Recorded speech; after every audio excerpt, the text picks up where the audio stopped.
तर सर्व लाडक्या बहिणींसाठी आता आनंदाची बातमी आहे। तर तुमचे जेही डिसेंबरचे पैसे आहे हे तुम्हाला आता 20 नोव्हेंबर नंतर तुमच्या बँक खात्यावर जमा करण्यात येत आहे। अशा प्रकारे मुख्यमंत्री यांनी एक घोषणा सुद्धा केलेली आहे। आणि ज्याही महिलांचे पैसे अजूनपर्यंत आलेले नसेल ते महिला त्यांच्या ज्याही लॉग इन मधून तुम्ही अर्ज केलेला आहे त्यावरती तुम्ही चेक करू शकता की तुम्हाला किती पैसे आलेले आहे आणि बाकीचे पैसे कधी येणार।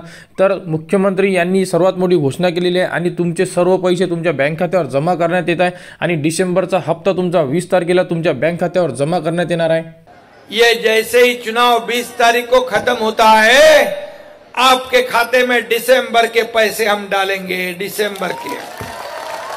तर ज्याही महिलांना काही अडचण असेल, ज्यांचे पैसे आले नसेल, ते त्यांच्या जवळच्या अंगणवाडी सेविकाकडे जाऊन व्हिजिट करू शकतात व त्यांच्याकडे कंप्लेंट करू शकतात, कारण त्यांना सुद्धा आता सर्व ऑथॉरिटी देण्यात आलेले आहे। तर त्या तुम्हाला मदत करू शकतात जर तुमचे पैसे आले नसेल तर, कारण येणारे आता पुढील हप्ते सुरू होणार आहे, कारण इलेक्शन संपल्यानंतर तुमचे हप्ते थांबणार नाही आहे। दर महिन्याला तुम्हाला 1500 रुपये तुमच्या थेट बँकेमध्ये जमा करण्यात येणार आहे। आणि लाडकी बहीणबद्दल जेही पुढील अपडेट असेल ती तुम्हाला आपल्या YouTube चॅनलवर उपलब्ध करून देण्यात येणार आहे। त्यासाठी आपल्या चॅनलला सबस्क्राइब करा।